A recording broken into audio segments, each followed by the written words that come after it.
আমি কোরআনে কারীমের একটি গুরুত্বপূর্ণ অথচ আকার এবং আয়তনে ছোট্ট আয়াত তেলাওয়াত করেছি।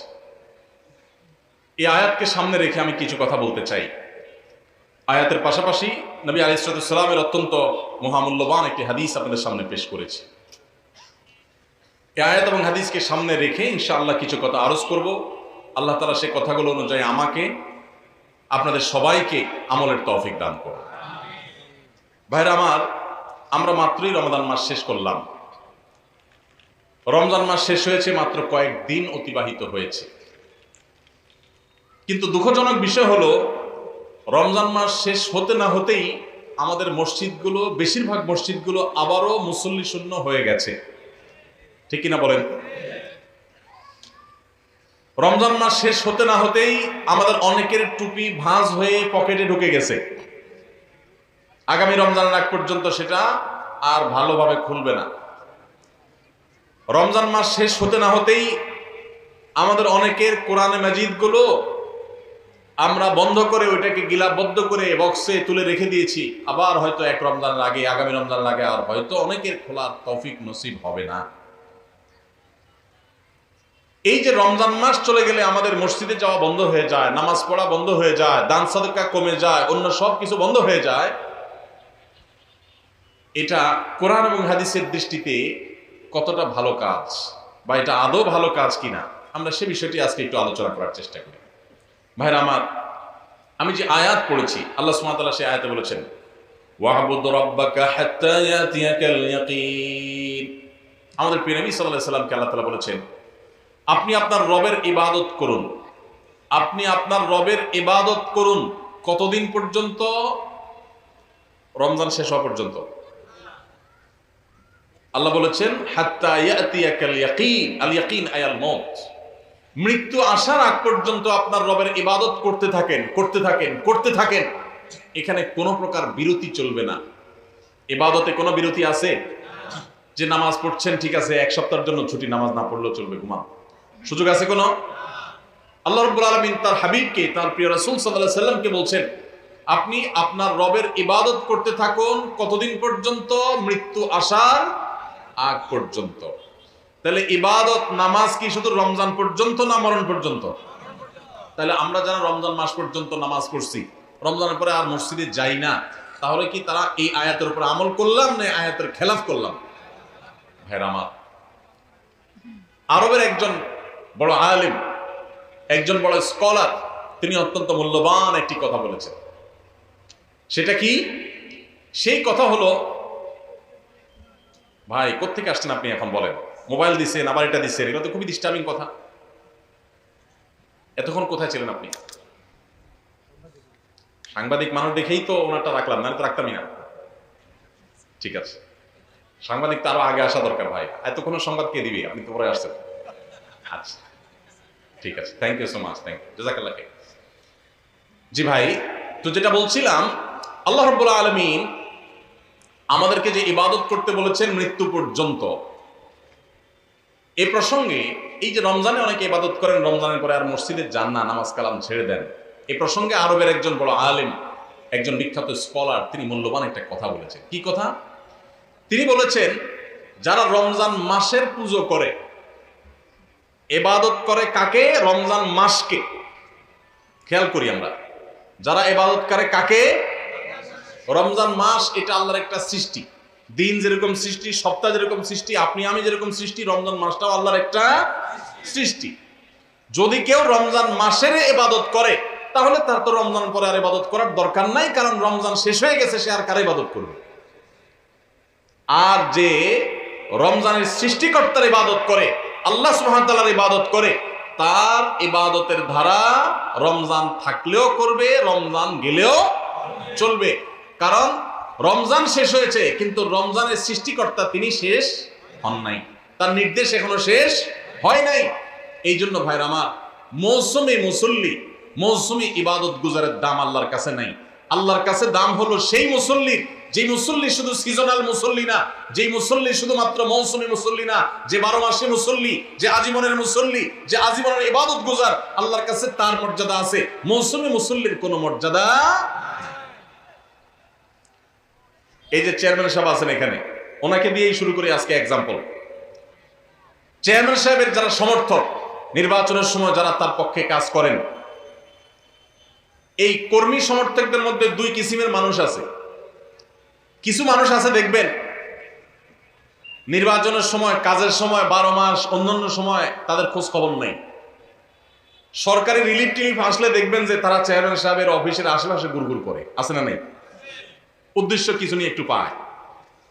কাজের সময় কিন্তু তারা চেয়ারম্যান সাহেব পায় না। আবার অনেকে আছে যে সব সময় সে যে কোনো ভালো কাজে, দরকারি কাজে সে সবার আগে থাকে, সামনে থাকে। এই লোকটা যে সব সময় সামনে থাকে, সব সময় কাজে থাকে, চাইলেও করে না চাইলেও করে, রিলিফের মধ্যে যদি তার জন্য ন্যায্য কোনো হক পাওনা থাকে তো চেয়ারম্যান সাহেবের কাছে না চাইলেও তার জন্য রেখে দিবে, ঠিক না ঠিক? আর যদি ধান্দাবাজি করে শুধুমাত্র যে কখন চান্সে কি আদায় করণ যায়, তো এইরকম লোকরে কোনো ভালো মানুষ, কোনো দায়িত্বশীল মানুষ তারকে চান্স পাইতে চাইলেও সে চান্সে তাকে কিছু নেওয়ার সুযোগ দিবে। ঠিক একইভাবে আপনি রমজান মাস আসছে তখন ইবাদত করছেন, শবে বরাত আসছে তখন ইবাদত করছেন, আর 12 মাস ইবাদত বন্দেগীর কোনো খোঁজ খবর রাখেন নাই, আপনি আল্লাহর খাঁটি বান্দা হতে পারবেন? আল্লাহর খাঁটি বান্দা হতে হলে শুধু রমজানে ইবাদত করলে চলবে না ভাই আমার। আমাদের দেশে বেশিরভাগ মুসলমান আমরা মৌসুমী মুসল্লি। মৌসুমী মুসল্লির জন্য জান্নাত তৈরি হয় নাই ভাই। জান্নাত আল্লাহ সুবহানাহু ওয়া তাআলা সৃষ্টি করেছেন আজীবনের মুসল্লির জন্য, আজীবনের ইবাদত গুজার মানুষের জন্য। মসজিদে আপনি মুসলমান, বাজারে আপনি বেঈমান। মসজিদে আপনি মুসলমান, দোকানে আপনি বেঈমান। মসজিদে আপনি মুসলমান, আপনার বিবির সাথে, স্ত্রীর সাথে, ফ্যামিলির সাথে, পরিবার সদস্যদের সাথে আপনি মুনাফিকের মতো, ফাসিকের মতো, বেঈমানের মতো, খারাপ মানুষের মতো আচরণ করেন, আপনি খাঁটি মুসলমান না। মুসলমান সে যে মসজিদেও মুসলমান, বাজারেও মুসলমান, দোকানেও মুসলমান, অফিসেও মুসলমান, কাজের ক্ষেত্রে মুসলমান, ফ্যামিলিতে মুসলমান, রাস্তাঘাটে মুসলমান, বাসে যখন যায় মুসলমান, সবার সাথে লেনদেনের কাজ কারবারে মুসলমান, কথাবার্তায় মুসলমান, কেনা বেচায় মুসলমান, বাকি নিলে মুসলমানের পরিচয় দেয়, আবার হাওলাত নিলে মুসলমানের পরিচয় দেয়, কাজ কারবারে, আচার আচরণ সব ক্ষেত্রে মুসলমানের পরিচয় দেয়। রমজানে মুসলমান থাকে, রমজানের পরেও মুসলমান থাকে, শবে মুসলমান হয়, শবে পরেও মুসলমান হয়, আগেও মুসলমান থাকে। এই 12 মাসই মুসলমান যে আল্লাহ তাআলা জান্নাত তার জন্য তৈরি করেছেন, শুধুমাত্র ওই মৌসুমিয়া সিজনাল মুসল্লির জন্য আল্লাহ জান্নাত তৈরি করেন। প্রিয় নবী সাল্লাল্লাহু আলাইহি ওয়াসাল্লামের একটা হাদিস আমি পড়েছি। তার হাদিসের ভাষ্য হলো আহাব্বুল আ'মালি ইলাল্লাহি আদওয়ামুহা ওয়া ইন ক্বাল।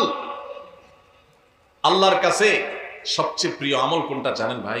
সবচেয়ে পছন্দের আমল, সবচেয়ে পছন্দের আমল হলো আমাদের আল্লাহ সবচেয়ে খুশি হন যদি বান্দা কোনো আমল, কোনো ভালো কাজ কন্টিনিউয়াসলি করে যায়, নিয়মিত করে। এই আমলটা আল্লাহ অনেক পছন্দ করে। একজনের রমজানে কোরআন 1 খতম দিছে, মাশাআল্লাহ, প্রতিদিন 1 পারা করে পড়ে 30 দিনে 30 পারা খতম দিয়ে ফেলছে, কিন্তু রমজানের পরে আর উনি কোরআন হাতে ছুঁয়েও দেন, ধরেও দেখেন নাই। আরেকজন রমজান ধরে কোরআন খতম দিতে পারেন নাই, প্রতিদিন পড়ছে, মাশাআল্লাহ 2-5 পৃষ্ঠা করে পড়ছে। রমজানের পরেও সে কোরআন পড়ছে, হয়তো রমজানের মতো এত বেশি পড়তে পারে নাই, রমজান ইবাদতের মাস হিসাবে একটু বেশি পড়বে, এটাই স্বাভাবিক। রমজানের পরেও পড়ছে, পরিমাণে ততটা না হোক, অল্প হলেও পড়ছে, 10 আয়াত 5 আয়াত করে পড়ছে, আধা পৃষ্ঠা করে পড়ছে, সারা বছরই একটু একটু করে হলেও পড়ছে। এই পড়াটা আল্লাহর কাছে বেশি প্রিয় রমজানে 1 খতম কেন, 5 খতম দেওয়ার চাইতে। কথা বুঝেন নাই? একজনে একসাথে অনেক টাকা দান করে দিছে, আর জীবনে কোনো খোঁজ খবর নেই। এই দানের সওয়াব আছে, মর্যাদা আছে, ঠিক আছে, কিন্তু যে নিয়মিত একটু একটু করে দান করে, হয়তো এক সময় বেশি দেয়, আরেক সময় কম দেয়, সবসময় একরকম দিতে পারে না। রমজানে একটু বেশি দান করছে, কিন্তু রমজানের পরে একটু একটু হলেও রমজানের দানের ধারাটা ধরে রাখছে। এই দানের ধারা ধরে রাখতে পারলো যে, নিয়মিত করলো যে, এই ইবাদতটা, এই দানটা আল্লাহর কাছে ওই অন টাইম দানের চাইতে বেশি উত্তম, বেশি ফজিলত করবে। তাহলে কি শুধু রমজান ইবাদত করব, না রমজানের পরেও করবো ইনশাআল্লাহ? আওয়াজে তো আস্তে আস্তে ব্যাপার কি, আপনারা নিয়তি করে দিয়েছেন না ভাই আবার রমজানের আগে আর মসজিদে ঢুকতেছি না, এরকম নাকি? আল্লাহ আমাদের সবাইকে 12 মাসই মুসল্লি হওয়ার তৌফিক দান করুন। আল্লাহ আমাদের সবাইকে খাঁটি মুসলমান হওয়ার তৌফিক দান করুন। ভাইরা আমার, শুধুমাত্র রমজানে মুসলমানের পরিচয় দিলে হবে না, 12 মাস মুসলমানের পরিচয় দিতে হবে। আমাদের প্রিয় নবী সাল্লাল্লাহু আলাইহি ওয়াসাল্লাম তিনি রমজান মাসে যেরকম রোজা রাখতেন, রমজানের বাইরেও কিন্তু রোজা রাখতেন। আমরা রোজা বলতে শুধু রমজান মাস বুঝি, রমজান মাসের বাইরে রোজা আছে না নাই? রমজান মাসের বাইরে কখন কখন কোন কোন সময় রোজা রাখা লাগে? সুন্নাত রোজা কখন কখন রাখা লাগে এটা বলতে পারবেন যারা অডিয়েন্সের মধ্যে আছেন। কেউ হাত তুলতে পারেন? সব বলতে পারবেন? এজাজ, তোমার পুরস্কার কই? এজাজ আহমদ, আমার ক্যামেরাম্যান কই? কই পুরস্কার কই তোমার? ফাঁকি ঝুঁকি দিলে হবে ভাই, পুরস্কার নিয়ে আসো। এই মানুষগুলো এত কষ্ট করে আসছে, পুরস্কার দেবো না? আমি তো পুরস্কার ছাড়া কোনো ওয়াজ করি না। পুরস্কার নিয়ে আসো তুমি। পারেন সাহেব, পুরস্কার হেল্প করেন। ঠিক আছে, পুরস্কার হবে ইনশাআল্লাহ। হাত তুলছেন মাদ্রাসার ছাত্র ছাড়া। মাদ্রাসার ছাত্রদের পুরস্কার দেবো না, কারণ আলেম মানুষ আপনারা তো এমনি জানেন। আপনাদের পুরস্কার দেবো কি জন্য? আপনারা বরং পুরস্কার আরো দিবেন। ভাই কি মাদ্রাসা পড়েন? কিসে পড়েন? হ্যাঁ, ইন্টার সেকেন্ড ইয়ার। কোন কলেজে? Faridganj model college. মাশাআল্লাহ। আপনি বলতে পারেন যে রমজান মাস ছাড়া বছরের আর কোন কোন সময় রোজা রাখা সুন্নাত? আরবি মাসের না বলি চন্দ্র মাসের আর কি। ঠিক আছে, চন্দ্র মাসের 13, 14, 15 এই 3 দিন রোজা রাখা কি ফরজ না ওয়াজিব নাকি সুন্নাত? মাশাআল্লাহ, উত্তর সঠিক। তাহলে চন্দ্র মাসের চাঁদের 13, 14, 15 এই 3 দিনকে কি বলে জানেন? আইয়ামে বীজ। আপনি কি আগে মুখস্থ করে আসছেন নাকি এসব প্রশ্ন? এরকম কমন পড়ে গেল কেমনে? আচ্ছা ঠিক আছে, মাশাআল্লাহ। একটা হলো মাত্র। বলেন আর কখন কখন রোজা রাখা সুন্নাত? হ্যাঁ, শাওয়াল মাসে 6 রোজা। মাশাআল্লাহ। এখন কোন মাস চলতেছে ভাই? শাওয়াল। এই মাসে কয়টা রোজা? 6টা। তাহলে প্রত্যেক মাসে 3টা করে। চাঁদের 13, 14, 15 আর শাওয়াল মাসে 6টা। মাশাআল্লাহ, 2 আইটেম পাইলাম। আর জিলহজ মাসের। ঠিক আছে, উত্তর সঠিক তো, বলে ফেলাম। জিলহজ মাসের কবে? 19, 20 তো কবে? আরাফাতের দিনের রোজা রাখা সুন্নাত। 9 জিলহজ রোজা রাখা সুন্নাত। শুধু 9 জিলহজ না, কোনো বর্ণনায় প্রথম থেকে 9 জিলহজ পর্যন্ত প্রথম 9 দিনই যেটা সব আমল করা আপনার বেশি ফজিলতপূর্ণ নফল রোজার কথা বর্ণিত আছে, বিশেষ করে আরাফাতের দিনে। তাহলে 9 জিলহজ হলো। 3টে আইটেম পাইলাম। আর আপনি কি নকল সাপ্লাই করতেছেন নি? বসেন। উনি কি বলি দেয় নাকি? ঠিক আছে, না আরো ডিস্টার্ব করে আপনারা? ঠিক আছে, বলেন। 3টা হলো আইটেম। হ্যাঁ, আরো লাগবে। সহজটা বাদ গেছে, একদম সহজটা। প্রত্যেক সপ্তাহে সোমবার আর শুক্রবার। হ্যাঁ, সোমবার আর বৃহস্পতিবার। মাশাআল্লাহ, উত্তর সঠিক। 4টা আইটেম পাইলাম আমরা ওনার কথা থেকে। চাঁদের 13, 14, 15, শাওয়াল মাসের 6টা রোজা পুরো মাসের মধ্যে যে কোনো 6 দিন, আর জিলহজ মাসের 9 তারিখ অর্থাৎ আরাফাত দিন। আর 4 নম্বর কি বলছেন? প্রত্যেক সপ্তাহের সোমবার এবং বৃহস্পতিবার এই 2 দিন রোজা রাখা সুন্নাত। নবী করিম সাল্লাল্লাহু আলাইহি ওয়াসাল্লাম রাখতেন। 4 আইটেম হয়েছে, আর 2টা লাগবে।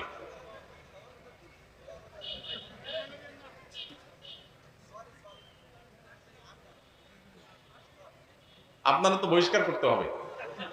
হ্যাঁ বলেন ভাই, আপনি বলেন। কঠিনগুলো চলে আসছে, সহজগুলো সব চলে আসছে, এবার কঠিন 2টা। আচ্ছা ভাই তো 4টা বলছে, আলহামদুলিল্লাহ, যথেষ্ট। 4টা পুরস্কার আপনি পেয়ে গেছেন ইনশাআল্লাহ। বাকি আরো 2টা যোগ করতে পারবে যে, সেও পুরস্কার পাবে। সে কে আছে? এই 4টা বাদে যে 4টা বলছে এগুলো দরকার নেই। দাঁড়ান, বলেন। হ্যাঁ, আশুরার সিয়াম। উত্তর সঠিক। আশুরা মানে হলো মুহররমের কয় তারিখ? 10 তারিখ। মুহররমের 10 তারিখের রোজা কয়টা? 1টা না 5টা? একটা। ঈমান আছে যেটা বলছে ওইটা। 2টা আশপাশে বলতে না, একটাই। আশুরা রোজা কি 1টা না 2টা রে ভাই? 2টা। তাহলে উত্তর তো অর্ধেক হয়ে গেছে। আচ্ছা, তারপরও আপনি পুরস্কার পাবেন ইনশাআল্লাহ। বলেন আর কে আছে উত্তর সঠিক উত্তর দিতে পারবে? হ্যাঁ, ওই যে কালো পাঞ্জাবি আলা, বলেন। হ্যাঁ, শাবান মাসে কয়টা? উত্তর সঠিক। শাবান মাসে বেশি বেশি রোজা রাখতে হবে। নবী করিম সাল্লাল্লাহু আলাইহি ওয়াসাল্লাম শাবান মাসে সবচেয়ে বেশি রোজা রাখতেন। আমাদের আয়েশা বলেছেন কানা ইয়াসুমু শাবানা ইল্লা কালিলা, নবীজি প্রায় পুরো শাবানই রোজা রাখতেন কিছুদিন বাদে। তাহলে সবচেয়ে বেশি রোজা রাখতে হবে, ফরজ রোজা তো রমজানের পুরো মাস ব্যাপী আছে, এর বাইরে সবচেয়ে বেশি নফল রোজা রাখতে হবে যে মাসগুলোতে, তার ভিতরে একটা হলো শাবান মাসে বেশি বেশি নফল রোজা রাখতে হবে। তাহলে ভাই 4টা বলছেন, ওই ভাই একটা বলছেন 5টা, আপনি একটা বলছেন 6টা, আরো একটা লাগবে। বলেন আপনি কোন মাদ্রাসা শিক্ষক? হ্যাঁ, কলেজের স্টুডেন্ট। মুহররম মাসে বেশি বেশি নফল রোজা রাখতে হবে মাশাআল্লাহ, কারণ হাদিসে আসছে আহাব্বুস সিয়ামি ইলাল্লাহি আহাব্বুস সিয়ামি আহাব্বুস শাহরি ইলাল্লাহি আহাব্বুস সিয়ামি ইলাল্লাহি শাহরুল বা'দা রমাদান শাহরুল্লাহিল মুহররম। রমজানের পরে, হাদিসের ভাষাটা এরকম, রমজানের পরে নফল রোজার জন্য সবচেয়ে আদর্শ মাস মুহররম মাস। আর নবী সাল্লাল্লাহু আলাইহি ওয়াসাল্লাম শাবানও বেশি বেশি রোজা রাখতেন। তাহলে বেশি বেশি রোজা 2 মাসে, শাবান আর মুহররম, 7টা আইটেম পেয়ে গেছি। আপনারা 4 জনই পুরস্কার জিতে গেছেন। আপনারা সামনে থাকেন, পুরস্কার আসুক, আলোচনা শেষে আপনারা পুরস্কার পাবেন ইনশাআল্লাহ। কাছাকাছি থাকেন, আপনাদের স্টেজে পুরস্কার দেওয়া হবে ইনশাআল্লাহ। মাশাআল্লাহ, খুব খুশি হলাম হাজীগঞ্জের মানুষ এত সুন্নত সম্পর্কে জানেন, খুবই ভালো লাগলো মাশাআল্লাহ। আল্লাহ তাআলা হাজীগঞ্জের ভাইদেরকে কোরআন হাদিসের জন্য কবুল করুন, ইসলামের জন্য আল্লাহ তাআলা কবুল করুন। আল্লাহ এই যুবকদেরকে সাহাবীদের মতো যুবক হওয়ার তৌফিক দান করুন, আসহাবে কাহফের মতো যুবক হওয়ার তৌফিক দান করুন। আল্লাহ তাআলা তাদেরকে ইউসুফ আলাইহিস সালামের মতো সচ্চরিত্রবান হওয়ার তৌফিক দান করুন, দৃঢ়চেতা মুসলমান হওয়ার তৌফিক দান করুন।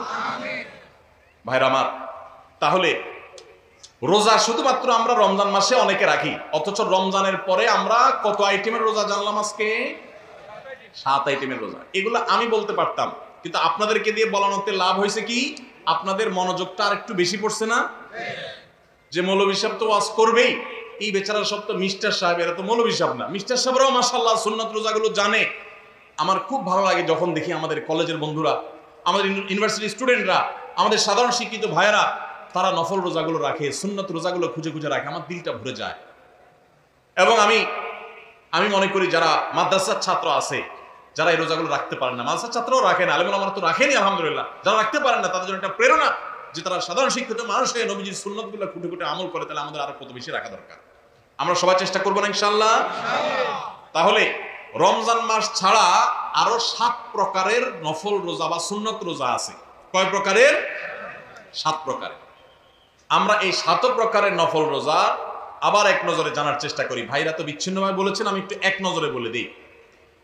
1 নম্বর হলো প্রত্যেক সপ্তাহের সোমবার এবং বৃহস্পতিবার। প্রত্যেক সপ্তাহের কি বার কি বার?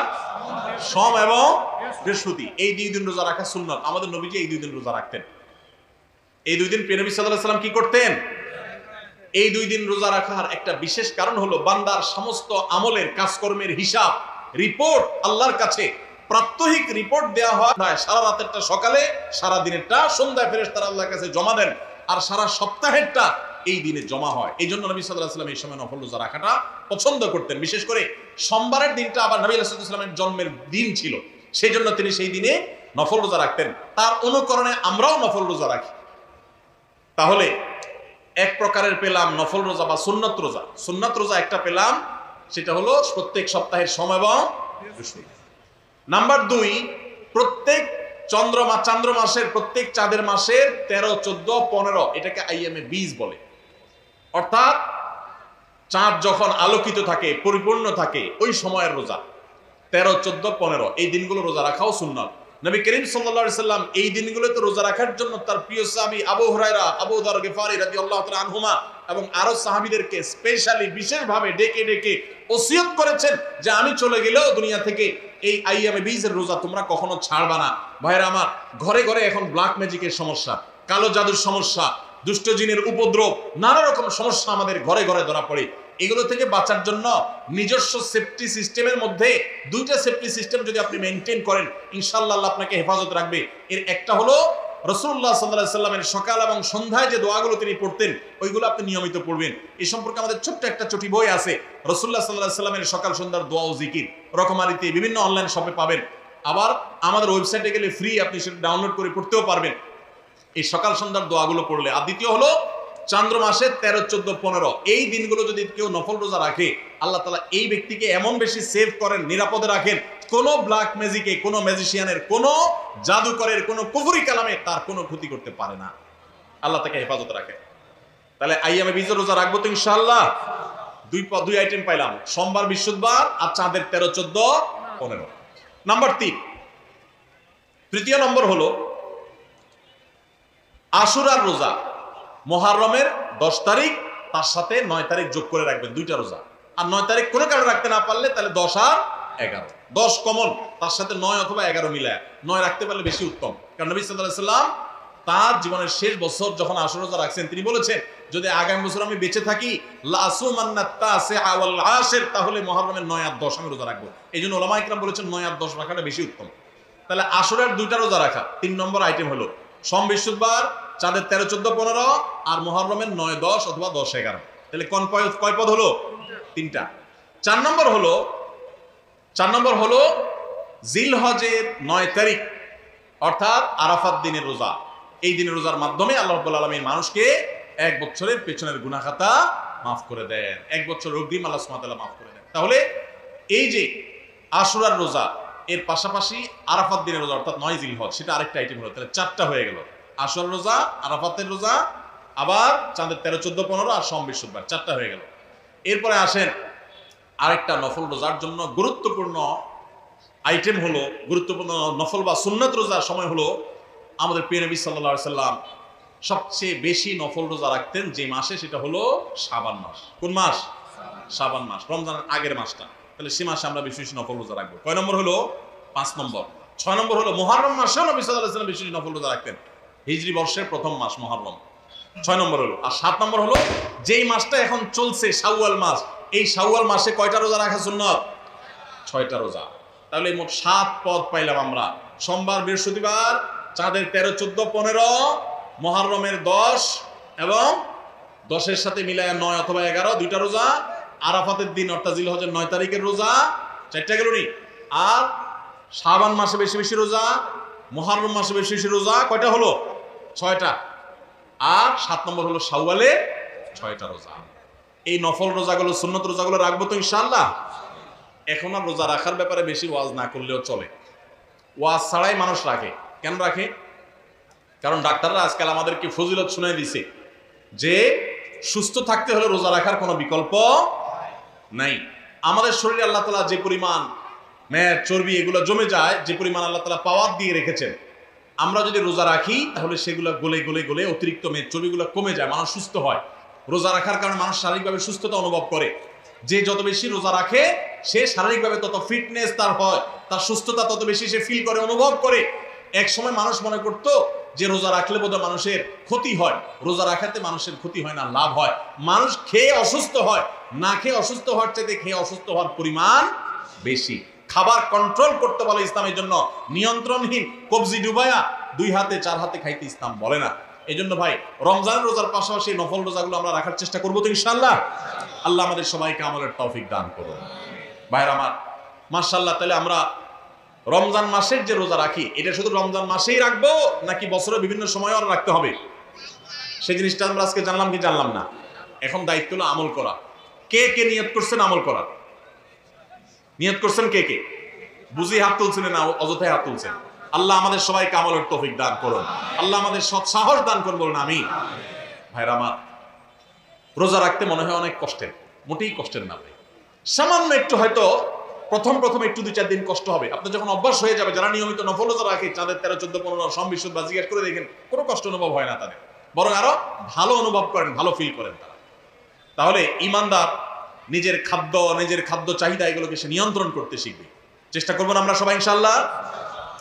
বিশেষ করে যেই মাসে আমরা আছি শাওয়াল মাস, এই শাওয়ালের 6টা রোজা সম্পর্কে কিছু কথা না বললেই নয়। হাদিস আপনারা ইতিমধ্যে শুনেছেন। নবী আলাইহিস সালাম বলেছেন, মান সামা রমাদান, যে ব্যক্তি রমজান মাসে রোজা রাখলো, রমজান মাসে সবগুলো রোজা যে রাখলো, সুম্মা আতবাআহু সিত্তাম মিন শাওয়াল, রমজান মাসের পর যদি কেউ শাওয়াল মাসে 6টা রোজা রাখে, কয়টা রোজা? 6টা রোজা রাখে। কোন মাসে? শাওয়াল মাসে, যে মাসটা চলছে। তাহলে কি হবে? কানা কাসিয়ামিদ দাহর, তাহলে সে সারা বছর রোজা রাখার সওয়াব পাবে। আপনি 30টা পাইছেন, 30টা রাখছেন, 1 মাস রমজান মাসের সওয়াব পাইছেন। সাথে আর শুধু 6টা প্লাস করলে অফার হলো 12 মাস রোজা রাখলে যে পরিমাণ সওয়াব পাইতেন, আপনার অ্যাকাউন্ট আল্লাহ সেই পরিমাণ সওয়াব জমা করে দিবে। তাহলে কোনো বুদ্ধিমান মানুষের শাওয়ালে 6 রোজা রাখা ছাড়া উচিত না। অনেক উলামা ইকরাম এই হাদিসকে ব্যাখ্যা করেছেন এইভাবে যে আল্লাহ রাব্বুল আলামিন সাধারণত নেক আমলগুলোকে 10 গুণ পর্যন্ত বাড়িয়ে দেন, কোন কোন ক্ষেত্রে আরো বেশি, দানের ক্ষেত্রে 700 গুণ আল্লাহ বাড়িয়ে দেন, কাউকে কাউকে হিসেব ছাড়া দেন। এই যে সাধারণত আল্লাহ তাআলা নেক আমল করলে কয় গুণ বাড়িয়ে দেন? 10 গুণ। কয় গুণ বাড়িয়ে দেন ভাই? 10 গুণ। তো আমরা রমজান মাসে রোজা রাখি, সাধারণত সারা মাস 30 হয় সর্বোচ্চ, কখনো কখনো 29 হয়, 30 বেশি তো আর হয় না। তাহলে 30 হলে 30টা রোজা আমরা রমজান মাসে রাখলাম, আর শাওয়ালে যদি 6টা রাখি তাহলে কয়টা হয়? 36 রোজাকে যদি আপনি 10 দিয়ে গুণ দেন সমান সমান কত হবে? 360। সারা বছর হিসাব পাইছেন ভাইরা আমার? এই জন্য আল্লাহ রাব্বুল আলামিন আমাদেরকে সারা বছর রোজার সওয়াব দিবেন। শুধু রমজান রোজা রাখলে সারা বছর রোজার সওয়াব পাবেন না। রমজানে 30টা রাখতে পারছেন, সাথে আর শুধুমাত্র 6টা যদি প্লাস করতে পারেন এই মাসে, শাওয়াল মাসে, তাহলে এই 6টার কারণে ওই 30টা আর 6টা সব মিলিয়ে আপনি সারা বছর রোজার সওয়াব পেয়ে যাবেন ইনশাআল্লাহ। চেষ্টা করা যাবে না ইনশাআল্লাহ? আল্লাহ আমাদের সবাইকে তৌফিক দান করুন। এই শাওয়ালের 6 রোজা নিয়ে আমাদের মা বোনদের একটা কমন প্রশ্ন আছে, অনেক ভাইদেরও কমন প্রশ্ন আছে। সেটা হলো যে কারোর যদি ভাঙতি রোজা থাকে, কাজা রোজা থাকে, যে গত রমজানে আপনি হয়তো অসুস্থতার কারণে 2টা রোজা রাখতে পারেন না, 4টা রোজা ভাঙা পড়ছে, কোনো মা বোন মাসিকের কারণে তার কয়টা রোজা, 7টা 8টা রোজা বা 10টা রোজা 5টা রোজা তার ভাঙতি পড়ছে, এই রোজাগুলো তিনি আগে রাখবেন নাকি শাওয়ালের 6 রোজা আগে রাখবেন? এটা হলো প্রশ্ন। এই প্রশ্নের উত্তর হলো অবশ্যই রমজানের রোজাগুলো আগে রেখে তারপরে শাওয়ালের 6 রোজা রাখতে পারলে বেশি উত্তম। কারণ নবী সাল্লাল্লাহু আলাইহি ওয়াসাল্লামের হাদিসে আমরা দেখি তিনি বলেছেন, যে ব্যক্তি রমজানের রোজা রাখলো এরপরে শাওয়ালের 6 রোজা রাখলো তার জন্য ফজিলতুল সারা বছর রোজা সওয়াব। তাহলে আগে রমজানের গুলো শেষ করে তারপরে শাওয়ালের 6 রোজা রাখতে পারলে বেশি ভালো। কিন্তু যদি কোনো মা বোন বা কোনো ভাই তার মনে হয় যে না, ভাঙতি রোজাগুলো রেখে তারপরে আবার শাওয়ালের 6 রোজা রাখা আমার জন্য কঠিন হবে, গড়ে 10-15টা রোজা রাখতে এক মাসে আমার জন্য চাপ হয়ে যাবে, তাহলে যে কোনো একটা অপশন যদি বেছে নিতে হয় তাহলে আমি বলবো অবশ্যই আপনি শাওয়ালের 6 রোজা, যেহেতু শাওয়ালের পরে আর প্রযোজ্য হবে না, এর সব শাওয়ালের পরে আর পাবেন না, এজন্য শাওয়ালের গুলো আগে রেখে ফেলেন এবং কাজাগুলো যদি পরে রাখেন ইনশাআল্লাহ আপনি পরিপূর্ণ সওয়াব পেয়ে যাবেন। তবে আগে যদি রমজানগুলো শেষ করতে পারেন সেটা বেশি উত্তম, সেটা বলাই বাহুল্য। তাহলে শাওয়ালের 6টা রোজা রাখার চেষ্টা করবো তো ইনশাআল্লাহ। এই শাওয়ালের 6টা রোজার জন্য আবার কোনো কোনো ক্ষেত্রে ডাবল অফার আছে। একটু বুদ্ধিশুদ্ধি থাকলে দেখবেন যে আপনি অনেক অল্প আমল করেও আল্লাহ তাআলার কাছে অনেক বিপুল পরিমাণ সওয়াব পেয়েছেন, সেই সুযোগ আছে। যেমন এই শাওয়াল মাসেরও চাঁদের রোজে 13, 14, 15 3টা দিন আছে না রোজা রাখা সুন্নাত, ওই দিনগুলো রোজা রাখেন, পাশাপাশি আপনি শাওয়ালের 6 রোজারও নিয়ত করেন, অর্থাৎ একসাথে ডাবল নিয়ত করেন, ইনশাআল্লাহ সেটা আদায় হয়ে যাবে। তাহলে ডাবল নিয়ত হয়ে গেল। সোমবার বৃহস্পতিবারের সাথে আপনি প্লাস করতে পারেন, কিন্তু যদি সোম বৃহস্পতিবার আর চাঁদের 13, 14, 15কে আলাদা রেখে এটাকে 6টা রাখেন তাহলে তো সবচেয়ে উত্তম, সেটা বলাই বাহুল্য। তাহলে শাওয়ালের 6 রোজা রাখবো তো ইনশাআল্লাহ। আপনার যেদিন সুবিধা হয় সেদিন রাখেন, এক নাগাড়ে রাখা জরুরি না। শাওয়ালের 6 রোজা রাখা এটা নিয়ম হলো সারা মাসের ভিতরে রাখলেই হবে, শাওয়াল মাস শেষ আর হবে না, শাওয়ালের ভিতরে 6টা রোজা রাখি শেষ করতে হবে। এই জন্য আপনি ধারাবাহিক টানা রাখতে হবে এমন কোনো কথা নাই। আপনি আজকে একটা রাখেন, আবার 5 দিন গ্যাপ দিয়ে একটা রাখেন, আপনার একটু কাজের চাপ যেদিন কম সেদিন রাখেন, আপনার যেদিন সুবিধা হয় সেদিন রাখেন, বদ্ধের দিন ধরে ধরে ধরে রাখেন, তাহলে আপনি যে কোনোভাবে 6টা রোজা রাখলেই হবে। সবাই চেষ্টা করবো না ইনশাআল্লাহ? আল্লাহ আমাদের সবাইকে আমলের তৌফিক দান। ভাইরা আমার, তাহলে রমজানের আমলের চেষ্টা, রমজানের ইবাদত, রমজানের নামাজ, রমজানের রোজা, রমজানের তিলাওয়াত, রমজানের দান সদকা, এগুলো শুধু রমজানেই সীমাবদ্ধ নাকি রমজানের পরেও করা লাগবে? লাগবে কি লাগবে না? অতএব মসজিদে রমজানের পরে যেতে হবে কি হবে না? সবাই যাবো তো ইনশাআল্লাহ? আল্লাহর ঘরের দিকে যাবো তো ইনশাআল্লাহ? আল্লাহর কোনো ঠেকা নাই ভাই, দেখতে দেখতে জীবনটা শেষ হয়ে যাবে, মালাকুল মউত হাজির হবে, চলে যেতে হবে, আপনি নিজের আমল নিয়ে যাবেন, আপনার কল্যাণ হবে। সবাই করবো তো ইনশাআল্লাহ? আল্লাহ আমাদের সবাইকে আমলের তৌফিক দান করুন। ভাইরা আমার, রমজানে আমরা যে নেক আমল করছি টুকটাক, 30টা রোজা রাখছেন বেশিরভাগ মানুষ মাশাআল্লাহ, তারাবির নামাজ পড়ছেন, কোরআনে কারিমে একটু একটু করে যতটুক পারছেন, কেউ 1 খতম, কেউ 2 খতম, যে যতদূর পারছেন, কেউ 1 খতম না পারলেও যতদূর পারছেন তেলাওয়াত করছেন, আলহামদুলিল্লাহ। অনেকে দান সাদাকা করছেন, সবাই কদর ইবাদতের জন্য চেষ্টা করছেন। এই যে রমজানে আমলের চেষ্টা আমরা করেছি, এই আমলগুলো আল্লাহর কাছে কবুল হয়েছে কি হয় নাই এটা বুঝার একটা উপায় আছে, আলামত আছে, নিশ্চিত কোনো উপায় নেই। কারণ আমল কবুল করা না করা কার এখতিয়ার? আল্লাহর এখতিয়ার। শতভাগ পারফেক্টনেস আপনি এনেছেন, আপনার কাছে মনে হচ্ছে, তারপর কোনো ত্রুটি থাকতে পারে যেটা কারণে আল্লাহ তাআলা বললেন না আমি তোমার এটা অ্যাকসেপ্ট করলাম না, সে এখতিয়ার আল্লাহর আছে। কিন্তু আমরা যে নেক আমলগুলো করি এগুলো সম্পর্কে ওলামা একরাম অনেক সালাফ, ইসলামের ইতিহাসের সোনালী যুগের স্বর্ণ মানবগণ, পূর্বসূরীগণ আমাদের, তাদের উক্তি আছে যে কোন কোন আমলের কবুল হওয়ার ব্যাপারে পূর্বাভাস, আলামত এটা জানা যায়। আলামত দেখে সুধারণা করা যায়, নিশ্চিত কোনো গ্যারান্টি নেই কবুল হয়েছে কিনা বলার সুযোগ নেই, তবে অনুমান করা যায়, ধারণা করা যায় যে হয়তো আল্লাহ কবুল করেছেন। তাহলে রমজানে আমাদের আমল ইবাদত কবুল হয়েছে কি হয় নাই সেটা বুঝার যে আলামতটা, সেটা কি বলে দিব আপনাদেরকে?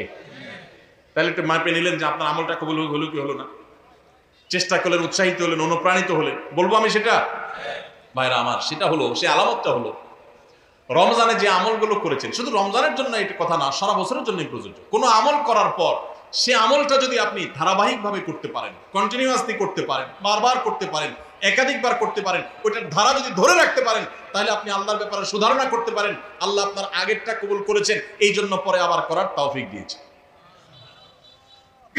আল্লাহর কাছে আমল এবং ইবাদতে কবুলের একটা ছোট্ট আলামত এটা, যে আল্লাহ তাআলা রমজানে আপনি ফরজ রোজা রেখেছেন, রমজানের পরে শাওয়ালের 6 রোজা রাখার তৌফিক হয়েছে, সোমবার বৃহস্পতিবার রোজা মাঝে মাঝে রাখার তৌফিক হয়, চাঁদের 13, 14, 15 রোজা রাখার তৌফিক হয়, মাশাআল্লাহ। তাহলে আপনি সুধারণা করতে পারেন আমার রমজান রোজা আল্লাহ কবুল করেছেন, সম্ভবত নিশ্চিত না, হয়তো আল্লাহ কবুল করেছেন, সেজন্য আমাকে ওইটা আবার নতুন করে করার তৌফিক দিয়েছে। রমজানে আপনি তারাবির নামাজ পড়েছেন, রমজানের বাইরে 5 ওয়াক্ত নামাজ ধরে রাখছেন, তাহাজ্জুদ মাঝে মধ্যে পড়ার চেষ্টা করেন, হিম্মত করেন, নিয়ত করেন, সুধারণা করতে পারেন আল্লাহ হয়তো আমার রমজানটা কবুল করেছেন। কারণ আল্লাহর পদ্ধতি হলো কোন আমল করার পর বান্দা সে আমলটা যদি আল্লাহ অ্যাকসেপ্ট করেন, ওই আমলটা বান্দাকে নিয়মিত করার সুযোগ দেন, তৌফিক দেন। এটা দেখে আন্দাজ করা যায় যে হয়তো আল্লাহ তাআলা আমল কবুল করেছেন। আর রমজানের আমল রমজানেই শেষ, একেবারে প্যাক করে ফেলছেন, আর আমলের ধারে কাছে যান নেই, তাহলে লক্ষণ খারাপ। আপনার আমল কবুল হয়েছে কিনা গ্যারান্টি কেউ দিতে পারবে না, হয়তো কবুল হয়ে গেছে, কিন্তু এখানে লক্ষণ খারাপ। আপনার টেনশনের কারণ আছে যে আমি কেন আর আমলগুলো করতে পারছি না, তাহলে কি আমার আমলগুলো আল্লাহ কবুল করেন নাই? ভাইরা আমার, এটাকে আমি একটা উপমার সাথে দিয়ে একটু বোঝানোর চেষ্টা করি। উপমাটা হলো হালখাতা। আপনাদের এলাকায় হালখাতা আসেনি? এখন আগের মতো এত ব্যাপক হালখাতা সিস্টেম নাই। আমরা আমাদের শৈশবে দেখছি প্রত্যেক দোকানে দোকানে হালখাতা আছিল। তো হালখাতার সিস্টেম হলো যে বছরে একদিন হালখাতা হয়, সাধারণত পয়লা বৈশাখে হালখাতা হতো। এখন হালখাতা না, এখন পান্তা ইলিশ। হালখাতার জায়গা দখল করে ফেলছে কিসে? পান্তা ইলিশে। হালখাতা ছিল গ্রাম বাংলার ঐতিহ্য, সেটা চলে যায় ওই জায়গায় ঢুকছে কি? পান্তা ইলিশ। যাই হোক, তো হালখাতার সিস্টেম হলো সারা বছর যা বাকি খাইছেন এই সব টাকা হালখাতার দিন পরিশোধ করে একদম আপনার হিসাব ক্লিন করবেন, পরিষ্কার হয়ে যাবে, কোনো দেনা বাকি থাকবে না। তাহলে এবার আপনাকে দোকানদার একটু মিষ্টি মুষ্টি খাওয়া, জিলাপি টিলাপি খাওয়া, আর নতুন করে ওই দিনই যদি আবার বাকি চান, যত টাকা চান আপনাকে বাকি দিবে। এই না হালখাতার সিস্টেম? আর যদি আগের টাকা বাকি না দেন, এই আগের টাকা পরিশোধ না করেন, কিছু দিয়া আর বলেন যে ঠিক আছে বাকিটা দিব, এখন আবার নতুন করে বাকি দেন, তো হালখাতার শরীয়তে, হালখাতার নিয়মে ওইটা কিন্তু গ্রহণ হবে না। ঠিক না ঠিক? ঠিক একইভাবে আল্লাহ রাব্বুল আলামিন বান্দাকে কোনো আমল করার তৌফিক দেওয়ার পর যদি সে আমলটা আবারও করার তৌফিক দেন, তাহলে বুঝতে হবে আগেরটা আল্লাহ তাআলা অ্যাকসেপ্ট করছেন, কবুল করছেন। সুধারণা করা যায় আল্লাহ হয়তো বা তাকে নতুন করে আমলের তৌফিক দিয়েছেন, ইঙ্গিত দিচ্ছেন যে বান্দা তোমার আগেরটা কবুল করেছি।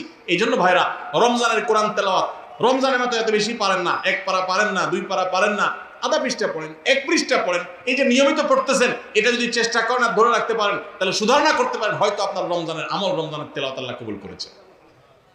আমরা রমজানের আমলগুলো রমজানের পরে করার চেষ্টা করবো তো ইনশাআল্লাহ। আল্লাহ আমাদের সবাইকে আমলের তৌফিক দান করুন। ভাইরা আমার, রমজান মাস শেষে 3টি আমল যদি আপনি ধরে রাখতে পারেন, 3টি কাজ, রমজান চলে গেছে, এই 3টা কাজ আপনি ছাড়েন নাই, এগুলো যদি আপনি ধরে রাখতে পারেন, ইনশাআল্লাহ আপনার জীবনটা রমজানময় হয়ে যাবে, গোটা বছরটা আপনার জন্য রমজান হয়ে যাবে, এবং আপনার রমজানের ইবাদত, সাধনা, সিয়াম সাধনা, সমস্ত বন্দেগী এবং ভালো কাজ সার্থক হয়ে যাবে যদি রমজানের 3টা জিনিসকে আপনি ধরে রাখতে পারেন। কয়টা জিনিস? 3টা। বলবো সেগুলা। নাম্বার 1, 5 ওয়াক্ত নামাজ। আমাদের অনেক ভাইরা আছি সারা বছর নামাজের ব্যাপারে গাফিলতি, উদাসীনতা করলেও রমজানে কোনো গাফিলতি করি নাই। আলহামদুলিল্লাহ, রমজান মাসটা পুরা মাস নামাজ পড়ার চেষ্টা করছি। অনেকে আছেন না, কিন্তু রমজানের পরে এখন আর নিয়মিত পারতেছেন না। ভাই, আর কিছু না পারেন, বেশি কিছু না পারেন, রমজানে যে 5 ওয়াক্ত নামাজের অভ্যাস করছেন ওই অভ্যাসটা ধরে রাখেন। মরণ পর্যন্ত 5 ওয়াক্ত নামাজে কোনো ছাড় কম্প্রোমাইজ দিয়েন না, কোনো প্রকার ত্রুটি করিয়েন না। আল্লাহর কসম, ঈমানের পর 5 ওয়াক্ত নামাজের চাইতে গুরুত্বপূর্ণ কোনো আমল আল্লাহর জমিনে কোরআন এবং হাদিসে আরেকটা নাই। নামাজের চাইতে গুরুত্বপূর্ণ কোনো আমল আছে? হাজীগঞ্জ বড় মসজিদের হুজুর আছেন, খতিব সাহেব হুজুর আছেন, ভুল হলে হুজুর বলবেন, আর ওলামা একরাম আছে। ঈমানের পর 5 ওয়াক্ত নামাজের চাইতে গুরুত্বপূর্ণ, ফজিলতপূর্ণ, মর্যাদাপূর্ণ কোনো আমল কোরআন এবং হাদিসে আরেকটা। কিন্তু দুঃখের বিষয়, আমরা অনেক মুসলমান আছি বাংলাদেশে, আমরা নামাজ ঠিক মতো পড়ি না। কেউ 4 ওয়াক্ত পড়ে, ফজর পড়ে না, অথবা পড়লে 7টা বাজে উঠি পড়ে। কেউ শুধু জুমা পড়ে, মাঝে মধ্যে পড়ে টক্কা টক্কা। এরপর তিনি আবার নিজেকে খাঁটি মুসলমান দাবি করেন। আবার মুখে বলেও অনেকে, নামাজ না পড়লে কি হয়েছে? কি আছে? ঈমান আছে। নামাজ না পড়লে কি হয়েছে? কি আছে? ওনার ঈমান আছে। এটা বলে মামুর বাইর আবদার। নামাজ পড়বেন না, আবার বলবেন ঈমান সব ঠিকঠাক আছে। এটা হলো মামুর বাইর আবদারের মতো, মানে বোগাস আবদার, ভিত্তিহীন আবদার। এই আবদার কোরআন সুন্নাহ সম্মত নয়। ওমর ফারুক রাদিয়াল্লাহু তাআলা আনহু বলেছেন, লা হাজ্জা ফিল ইসলাম লিমান তারাকাস সালাহ। যে মুসলমানের সন্তান নামাজ পড়ে না, নামাজ ত্যাগ করে ইচ্ছাকৃত ঠান্ডা মাথা, ইসলামে তার কোনো হিস্সা নাই, কোনো অংশ নাই, তার ইসলামে কোনো ভাগ নাই, ইসলামে তার কোনো নাম নিশানা নাই, যে নামাজ ইচ্ছাকৃত ত্যাগ করে। অনেক ইমামদের মতে ইচ্ছাকৃত ঠান্ডা মাথায় কেউ নামাজ ত্যাগ করলে সে ইসলাম থেকে খারিজ হয়ে যায়। এত জঘন্য ব্যাপার। অন্য যত আপনি গুনাহ করেন না কেন, গুনাহের কারণে আপনি পাপিষ্ঠ হবেন, অপরাধী হবেন, শাস্তিযোগ্য হবেন, কিন্তু বেঈমান হবেন না। নামাজ এমন একটা আমল, অনেক ইমামদের মতে এই নামাজ ত্যাগ করলে মানুষ বেঈমান হয়ে যায়, কাফের হয়ে যায়। আমাদের বাংলাদেশে মানুষের ঈমান মাশাআল্লাহ এত মজবুত, এটা লোহা দিয়া পিটাইলেও, কামারের লোহা দিয়ে পিটাইলেও আমাদের ঈমান যায় না। নামাজ না পড়তে না পড়তে না পড়তে না পড়তে এমনি কেবল অন্তরে মোহর পড়ে গেছে, এরপরেও সে বড় গলায় দাবি করে নামাজ না পড়লে কি হয়েছে? আমার ঈমান ঠিক আছে। ভাইরা আমার, রমাদানের এই আমলটা, 5 ওয়াক্ত নামাজ সময় মতো পুরুষরা জামাতের সাথে, মা বোনরা ওয়াক্ত মতো। মা বোনদের একটা সমস্যা হলো, অনেক মা বোনরা জোহরের নামাজটা পড়েন 3টা, 3:30টার দিকে। ম্যাক্সিমাম মা বোনরা এই কাজ করে। কেন? কারণ দুপুরে ওনারা রান্নাবাড়া করেন, রান্নাবাড়া করতে গিয়ে ওনারা শরীর ঘামায় টামায় যান, তখন শয়তান এসে মাসালা নিয়ে হাজির হয়। শয়তান ওনার মাথায় একটা মাসালা ঢুকায়। কি মাসালা ঢুকায়? বলে, দেখো বোন, তুমি এত কষ্ট করে এতক্ষণ রান্নাবাড়া করলা, রান্না করে গেছো, গরমে ঘামায়া স্যাঁতসেঁতা হয়ে গেছো, এই শরীর নিয়ে তুমি আল্লাহর সামনে কেমনে দাঁড়াইবা বলো? তো এবার বোন শয়তানরে জিগায় মনে মনে আর কি, তাহলে কি করতে হবে? এবার শয়তান তার মনে মনে বলে দেয় যে, আরে নামাজ তুমি ঠান্ডা মাথায় ফ্রেশ মোডে পড়বা, হাতের কাজ শেষ করে নাও, রান্নাবাড়া শেষ করে নাও, সবারে খাবার টাবার দিয়ে নাও, তুমি বাথরুমে যাও, সুন্দর করে গা ডলে গোসল করো, ফ্রেশ হয়ে আসো, এরপরে 3টা, 3:30 আসরের নামাজ সুই সুই হয়ে যাবে, এবার তুমি ফ্রেশ মুডে একটু নামাজ পড়ো। কাজটা কি ভালো হলো না খারাপ হলো? দেখতে কিন্তু ভালো মনে হচ্ছে, তাই না? যে উনি ফ্রেশ মুডে নামাজ পড়বে।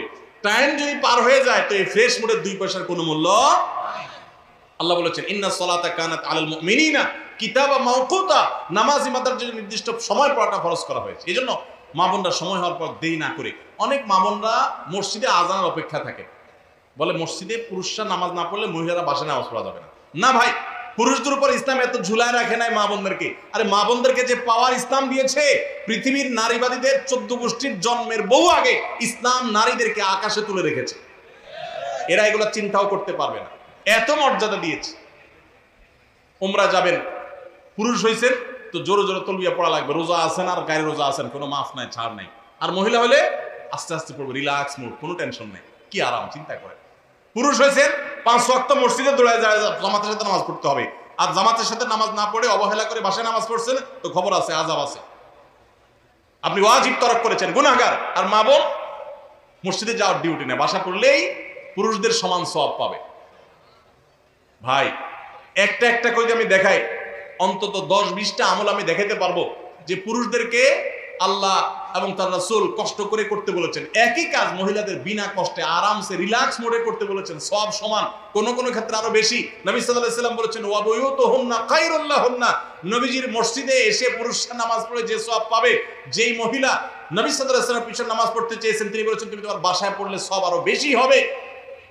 মা বোনদেরকে ইসলাম এত সুযোগ দিয়েছে। তো যাই হোক, এত সুযোগ পাওয়ার পরও অনেক মা বোন তারা হেলায় হারা রমজানের এই আমলটা যদি ধরে রাখতে পারেন, পুরুষরা ওয়াক্ত মতো জামাতের সাথে আর মা বোনরা ওয়াক্ত হয়ে গেলে নিজ জায়গা দেরি না করে নামাজ পড়ে ফেলেন, ইনশাআল্লাহ আপনার রমজান 30 দিনের হবে না, আপনার রমজান 365 দিনের হবে।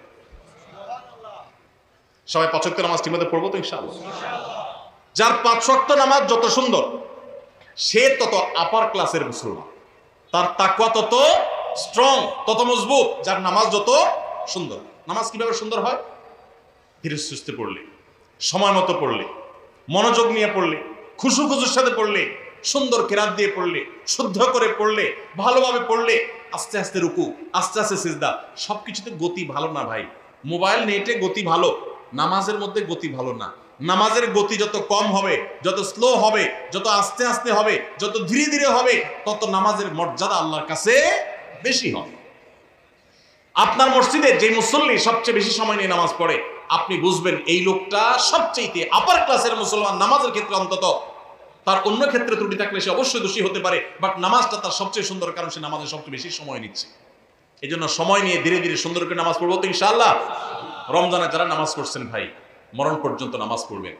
আপনারা কোরআনের একটা আয়াত শুনেছেন, জাহান্নামীদেরকে যখন জাহান্নামে নিক্ষেপ করা হবে, জাহান্নামীদের সাথে জান্নাতীদের কনভারসেশন হবে, কথোপকথন হবে। জাহান্নামীদেরকে জিজ্ঞাসা করা হবে, মা সালাকাকুম ফি সাকার, তোমাদের কোন অপকর্মে, কোন বদভ্যাসে, কোন খারাপ কাজ তোমাদেরকে এই জাহান্নামে এনেছে বলো। তারা বলবে ভাই, ক্বালু লাম নাকু মিনাল মুসাল্লিন, ক্বালু লাম নাকু মিনাল মুসাল্লিন।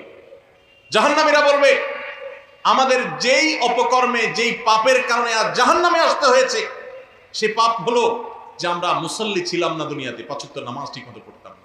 ভাইরে, যা করেন না করেন, সবকিছুর আগে 5 ওয়াক্ত নামাজটা ঠিক করেন। ইমানদারের জীবন যাবে, নামাজ যেতে পারে না ভাই, কোনো অবস্থাতে না, কোনো অবস্থাতে না। নামাজ ত্যাগ করার কোনো সুযোগ নেই। নামাজ এমন ইবাদত, দেখেন আপনার কাছে যদি পানি না থাকে, ওযু করার মতো পানি না থাকে, তাহলে তো নামাজ মাফ নাকি? যে পানি নাই, বেচারা কি করবে? পানি না থাকলে কি করতে হবে? মাটি দিয়ে তায়াম্মুম করতে হবে। আপনার সতর ঢাকতে হয় নামাজের জন্য, পুরুষের নাভি থেকে হাঁটু পর্যন্ত। সতর ঢাকার মতো কাপড়ও যদি না থাকে, এরকম কোনো পরিস্থিতি আল্লাহ না করুন যদি আপনি পড়েন, তাহলে তো নামাজ মাফ নাকি? জি না। ওই অবস্থায় নামাজ পড়তে হবে। কেউ কেবলা কোন দিকে, কেবলার দিকে নামাজ পড়া ফরজ, এটা নামাজের শর্ত যে কেবলামুখী হওয়া। এখন কেবলা কোন দিকে আপনি কোনোভাবে জানতে পারছেন না, আকাশ মেঘলা বা কোনো কারণে এমন জায়গায় আছেন সূর্য দেখছেন না, কোনো কম্পাস নাই, এমন জায়গায় আছেন কেবলা কোন দিকে আপনি সেটা ফাইন্ড করতে পারছেন না। তো ফাইন্ড আউট করতে না পারলে, কেবলা নিরূপণ করতে না পারলে নামাজ মাফ নাকি? তাহলে কি করবে? কাউকে জিজ্ঞাসা করে পারলে পড়বে, আর জিজ্ঞাসা করার মতো কোনো লোক না থাকলে, কেউ যদি তথ্য দিতে না পারে সঠিক, তাহলে যেই দিকে কেবলা বলে তার মন বলবে সেদিকে ফিরে নামাজ পড়বে, তারপর নামাজ মাফ নাই। কেউ যদি দাঁড়ায় নামাজ পড়তে না পারে, অসুস্থ হয়ে পড়ে, তাহলে তো মাফ নাকি? আল্লাহু আকবার। দাঁড়ায় পড়তে পারে না, তাও মাফ নাই। কি করতে হবে? বসেও যদি পড়তে না পারে, হসপিটালে বেডে হাত পা সব ব্যান্ডেজ করা, শোয়া আছে, বসার ক্ষমতা নেই, তাহলে তো মাফ নাকি? আল্লাহু আকবার। ওই অবস্থায় নামাজ পড়তে হয়। কিভাবে নামাজ পড়বে সে? ইশারায়, চোখের ইশারা নামাজ পড়বে, মনে মনে নামাজ পড়বে। যতক্ষণ পর্যন্ত তার সেন্স আছে, হুঁশ আছে, নামাজ মাফ নাই। সেন্স চলে গেছে, বেহুশ হয়ে গেছে, 5-7-10 দিন বেহুশ সেন্সলেস চলে গেছে, তাহলে ভিন্ন কথা।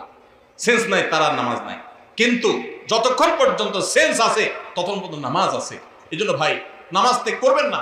প্রিয় নবী সাল্লাল্লাহু আলাইহি সাল্লাম, আপনার আমার প্রাণের নবী, আমরা নবীর ভালোবাসার কথা বলি অনেকেই। শুনেন, নবী সাল্লাল্লাহু আলাইহি সাল্লামের নামাজের ব্যাপারে কি সিরিয়াসনেস ছিল জানেন? ওনার জীবনের শেষের দিকে এসে যখন একা একা ওনার রুম থেকে মসজিদে এসে নামাজ পড়ার মতো ক্ষমতা ছিল না। আপনারা যারা মদিনায় গেছেন তারা দেখেছেন, ভিডিওতে অনেকে দেখেছেন, তার যে মিম্বর, সেখান থেকে তার যে কবরটা, এই কবরটাই ছিল তার থাকার কক্ষ। এই দুইটার মধ্যে দূরত্ব কিন্তু সামান্য কয়েক হাত, সামান্য কয়েক হাত। আমাদের যে স্টেজটা আছে, স্টেজের 2 গুণ বা 3 গুণ হবে বড় জোর, এতটুকু জায়গা। এই বাঁশের ঘেরাওটার এক মাথা থেকে আরেক মাথা, এত বড় হবে না, এর অর্ধেক হবে। এইটুকু জায়গা হেঁটে আসার মতো শরীরে ক্ষমতা নাই।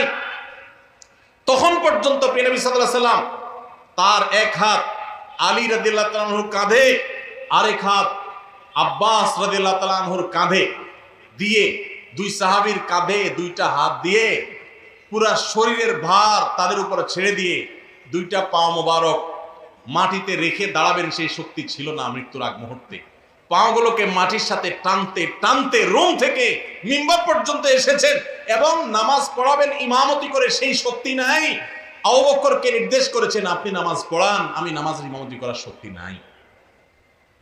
ভাইরা আমার, কঠিন সময় পর্যন্ত নবী সাল্লাল্লাহু আলাইহি ওয়াসাল্লাম নামাজ ত্যাগ করা তো দূরের কথা, জামাত পর্যন্ত ত্যাগ করেননি।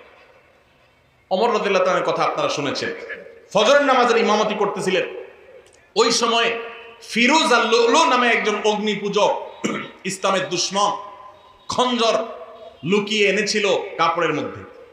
যখন তিনি নামাজের মধ্যে আসেন, এমন একটা পজিশনে আসেন যে তিনি নামাজের গভীরে প্রবেশ করে গেছেন, তখন খঞ্জর আঘাত করেছে তার খঞ্জর দিয়ে তার পেটে। সাথে সাথে নাড়িবুড়ি বের হয়ে এসেছে, রক্তে সব ভেসে গেছে, উনি পড়ে গেলেন নামাজের মধ্যে। কিন্তু সবাই দরাদরি করে তাকে নিয়ে যাওয়া হলো, নিয়ে গেলেন। তিনি সেন্সলেস হয়ে যাচ্ছেন, রক্ত শূন্য হয়ে, মৃত্যু ঠিক আগ মুহূর্তে, কিছুক্ষণ পরেই মারা গেছে। ওই সময় হঠাৎ করে তার যখন সেন্স আসছে, একটু মাথাটা উঁচু করার পর তার পরিবারের সদস্যরা দৌড়ে আসছে যে এত রক্ত ক্ষরণ হয়েছে, বোধহয় পানি টানি পান করার জন্য বলবে, শেষ মুহূর্তে মানুষ পানি খেতে চায় মরার আগ দিয়ে বা কিছু। যখন তারা দৌড়ে আসছে, উনি তাদেরকে বলতেছেন নামাজের মধ্যে যে আমার দুর্ঘটনা হলো, মানুষদের নামাজের কি হলো, জামাতের ব্যবস্থা হলো কিনা, নামাজের কি হলো সেই চিন্তা করছেন ওই মৃত্যুর মুহূর্তে পর্যন্ত। ভাইরে, মুসলমানের সন্তান নামাজ ত্যাগ করার কোনো সুযোগ নাই, সে নিজেকে মুসলমান দাবি করতে পারে না। ইমাম আবু হানিফা রাহমাতুল্লাহ আলাইহির মত যে যদি কেউ নামাজ ত্যাগ করে এবং তার মধ্যে অপরাধ বোধ থাকে যে আমি অন্যায়কারী, উচিত না আমার কাজটা করা, আমি শুরু করবো ইনশাআল্লাহ নামাজ, আল্লাহ আমারে মাফ করো, এরকম বোধ যদি কারোর মধ্যে থাকে, সে কাফের হবে না, কিন্তু নামাজ ত্যাগ করা কুফর। নবী সাল্লাল্লাহু আলাইহি ওয়াসাল্লাম বলেছেন আল আহদুল্লাযী বাইনানা ওয়া বাইনাহুম তারকুস সালাহ, একজন অমুসলমানের সাথে আমাদের পার্থক্যের জায়গাটা হলো নামাজ ত্যাগ। এজন্য ভাই নামাজ পড়বো তো ইনশাআল্লাহ। রমজান মাসের এই একটা জিনিস যদি আপনি সারা বছর ধরে রাখতে পারেন, নামাজটা সুন্দর করে 5 ওয়াক্ত সময় মতো ঠিকঠাক মতো পড়েন, আপনার গোটা জীবনটা রমজানময় হয়ে যাবে ইনশাআল্লাহ। দ্বিতীয় যে আমলটার কথা বলছি রমজানের পরে ধরে রাখার জন্য, সেটা হলো ভাই কোরআনে কারীমের তিলাওয়াত। আমরা অনেকে আলহামদুলিল্লাহ তারাবিতে খতম শুনছি, তাই না? অনেকে মাশাআল্লাহ একটু কোরআন তেলাওয়াত করার চেষ্টা করছি। যারা পারি না পড়তে, তারা পড়া শুরু করে দেন। আমরা সুন্নাহ ফাউন্ডেশন থেকে আপনাদের সর্বস্তরের সাধারণ মানুষের কোরআন শেখার সুবিধার্থে আমরা একটা কোর্স রেডি করছি। এটার প্রায় 80% কাজ ইতিমধ্যে সম্পন্ন হয়ে গেছে আলহামদুলিল্লাহ। এটা 20% কাজ বাকি আছে, আশা করছি খুব শীঘ্রই সেটা শেষ হয়ে যাবে। হয়ে গেলে এটা আমরা সবার জন্য ওপেন করে দিব। অনলাইনে আপনি নিজে নিজে কোরআন শিখতে পারবেন। তারপর আপনার এলাকার ইমাম মুয়াজ্জিনদের সহযোগিতা নিতে পারলে, ইমাম সাহেবদের সহায়তা নিতে পারলে আপনার জন্য আরো বেশি ভালো হবে। তো আপনারা যারা কোরআন পড়তে পারেন তারা কোরআন শিখে ফেলবেন, আর যারা পারেন তারা নিয়মিত পড়বেন। প্রতিদিন 10 লাইন 20 লাইন শোয়ার আগে বা যে কোনো একটা টাইম ফিক্স করবেন, এটা আমি কোরআন পড়া ছাড়া আমি ঘুমাবো না। চেষ্টা করা যাবে না ইনশাআল্লাহ? রমজানের কোরআন তেলাওয়াতের আমলটা সারা বছর একটু হলেও ধরে রাখেন, আপনার জীবনটা বদলে যাবে, আপনি আমল করবেন দেখবেন। নাম্বার 3 নম্বর আমল হলো, রমজান মাসটা মূলত গুনাহ ত্যাগের মহড়ার মাস, গুনাহ ত্যাগের প্রশিক্ষণ নেওয়ার মাস। আল্লাহ বলেছেন কুতিবা আলাইকুমুস সিয়ামু কামা কুতিবা আলাল্লাযিনা মিন ক্বাবলিকুম লাআল্লাকুম তাত্তাকুন, তোমাদের উপরে সিয়াম ফরজ করা হয়েছে, তোমাদের পূর্ববর্তীদের উপর যেমন ফরজ করা হয়েছিল। কেন? যেন আশা করা যায় তোমরা মুত্তাকি হতে পারো। মুত্তাকি মানে কি? গুনাহ ছাড়া শেখা।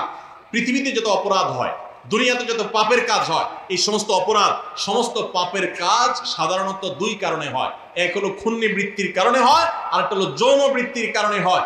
মানুষ পেটের তাড়নায়, যৌন তাড়নায় বেশিরভাগ ক্ষেত্রে খুন খারাপি, অপরাধী, রাজধানী, নানা রকমের অনাচার অন্যায় করে। রমজান মাসে যে আমরা রোজা রাখি, একটু চিন্তা করে দেখেন, এত কাজ থাকতে আল্লাহ তাআলা কেন বললেন পানাহার করা যাবে না, যৌনাচার করা যাবে না? এটা তো আল্লাহ বলেন নাই যে রমজান মাসের রোজা হলো দিনে ঘুমানো যাবে না। ঘুমের রোজা হতে পারতো না? যে ঠিক আছে সুবহ সাদেক ফজর আযান থেকে নিয়ে মাগরিব পর্যন্ত ঘুমানো যাবে না, এটাই রোজা হতে পারতো না? সেটা না হয়ে আল্লাহ বললেন কি বিধান দিলেন? যে সুবহ সাদেক থেকে নিয়ে সূর্য ডোবা পর্যন্ত 2টা কাজ করা যাবে না। কয়টা কাজ? একটা হলো পানাহার করা যাবে না, খাওয়া পান করা যাবে না, আরেকটা হলো যৌনাচার করা যাবে না। কেন ভাই? এর কারণ হলো, এই 2টা জিনিসকে যদি মানুষ কন্ট্রোল করা শিখে, এই 2টা জিনিসকে মানুষ যদি নিয়ন্ত্রণ করা শিখে, মানুষ এমনি ফেরেশতা হয়ে যাবে।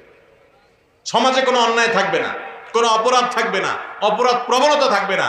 আমরা যতটা অপরাধ করি মুসলমান নামধারী হওয়া সত্ত্বেও, ততটা আমাদের মধ্যে এই দুইটাকে আমাদের কন্ট্রোল করার ক্ষমতা না থাকার কারণে যত ঘুষ, যত সুদ, যত দুর্নীতি, যত অনাচার, যত আর্থিক অনিয়ম, যত অপরাধ, আর্থিক অপরাধ হয়ে থাকে, এই সবগুলো হয়ে থাকে ঘূর্ণিবৃত্তির কারণে, মানুষের ক্ষুধা, মানুষের টাকার লোভ, মোহ, এগুলোর কারণে। আমাদেরকে ইসলাম রোজার মাধ্যমে সেটাকে কন্ট্রোল করা শিখাইছে যে বান্দা, তোমার পেটে ক্ষুধা আছে, তোমার সামনে খাবার আছে, তোমার পেটে, তোমার গলায় পিপাসা লেগেছে, তোমার সামনে পানি আছে, কেউ দেখছে না, বদ্ধ রুমে আছো, সিসি ক্যামেরাও নাই, তুমি একা একা রুমে আসো, চুপচাপে খেয়ে নিলে খেয়ে নিতে পারো, পানি পান করলে করতে পারো, কিন্তু আপনি করছেন না। এই যে আমার সামনে সুযোগ আছে কিন্তু আমি খাচ্ছি না, কেন? আল্লাহ নিষেধ করেছেন। ঠিক একইভাবে আমার সামনে ঘুষ নেওয়ার সুযোগ আসবে, সুদ নেওয়ার সুযোগ আসবে, দুর্নীতি করার সুযোগ আসবে, চাঁদাবাজি করার সুযোগ আসবে, মাস্তানি করার সুযোগ আসবে, আর্থিক অনিয়মের সুযোগ আসবে, রাষ্ট্রের সম্পদ আত্মসাতের সুযোগ আসবে, রিলিফের টাকা মারার সুযোগ আসবে, অন্যায় করার সুযোগ আসবে, 2 নম্বর পথে কামায়ের সুযোগ আসবে, কিন্তু আমি করব না। কেন? আমার আল্লাহ নিষেধ করেছেন। যে আল্লাহর ভয়ে রোজা রেখে আমি খাই নাই, যে আল্লাহর ভয়ে রোজা রেখে আমি পান করি নাই, যে আল্লাহর ভয়ে আমার পিপাসা ছিল, ক্ষুধা ছিল, খাবারও ছিল, কিন্তু আমি সেগুলো ধরি নাই, সেই আল্লাহর ভয়ে আমি সারা বছর যদি দুর্নীতি ছেড়ে দেই, তাহলে সমাজটা ফেরেশতা হয়ে যাবে না? ঠিক একইভাবে যৌন বৃত্তির কারণে, যৌন তাড়না আকাঙ্ক্ষার কারণে, এটা নিয়ন্ত্রণহীন হওয়ার কারণে মানুষ খুন খারাপি, মাদক, নানা রকমের অপরাধের সাথে মানুষ জড়িয়ে পড়ে। ইসলাম বলেছে আমাদেরকে রোজার মাধ্যমে সেটাকে কন্ট্রোল করা শিখতে। দেখুন, গোটা পৃথিবী, ভোগবাদী দুনিয়া, আজকের এই পৃথিবী আপনাকে শুধু ভোগের কথা বলবে। যত বিজ্ঞাপনী বিলবোর্ড দেখবেন, যত প্রচারপত্র দেখবেন, যত বিজ্ঞাপনী ভিডিও দেখবেন, যত অ্যাডভার্টাইজমেন্ট দেখবেন, সবগুলো দেখবেন ভোগ, ভোগ এবং ভোগ। এই যে পয়লা বৈশাখ গেল, শুধু ভোগ আর কিচ্ছু নেই। খাও দাও, ফুর্তি করো, জামা কাপড় পরা, বাস শেষ। ঈদ আপনাকে বলেছে ভোগ করো, কিন্তু তার আগে ত্যাগ করো। ফিতরা দিয়ে গরিবের মুখে হাসি ফোটাও, এরপর তুমি হাসো। কোরবানির গোশত থেকে নিজে খাও, ওয়া তা'মুল বাইসুল ফকির, গরিবকে খাওয়াও। ইসলামের উৎসবে ভোগও আছে, ত্যাগও আছে, কিন্তু এই সমস্ত বর্ষবরণ টরণ, এই সমস্ত অনুষ্ঠানে শুধু ভোগ আছে, এগুলোতে কোনো ত্যাগের শিক্ষা নেই। গোটা সমাজ আজ উচ্ছন্নে চলে যাচ্ছে, গোটা সমাজ আজ নষ্টের দ্বার প্রান্তে চলে যাচ্ছে। এর অন্যতম প্রধান কারণ হলো আমরা একটা ভোগবাদী পৃথিবীতে আছি। এখন আমাদের সবাই শুধু ভোগ করা শিখে, ত্যাগ শিখে না।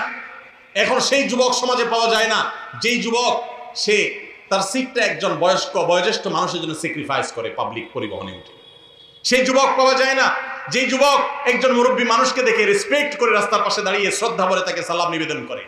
এখন উচ্ছৃঙ্খল যুবক পাওয়া যায়, কিশোর গ্যাং পাওয়া যায়, অপরাধী পাওয়া যায়, সন্ত্রাসী পাওয়া যায়, মাদকের চোরাক কারবারি পাওয়া যায়, উচ্ছৃঙ্খল সন্ত্রাসী, মাস্তানি করা, চাঁদাবাজি করা যুবক পাওয়া যায়। কিন্তু সমাজে সেই ভালো যুবক হারিয়ে গেছে, কারণ ইসলাম আমাদের জীবন থেকে হারিয়ে গেছে।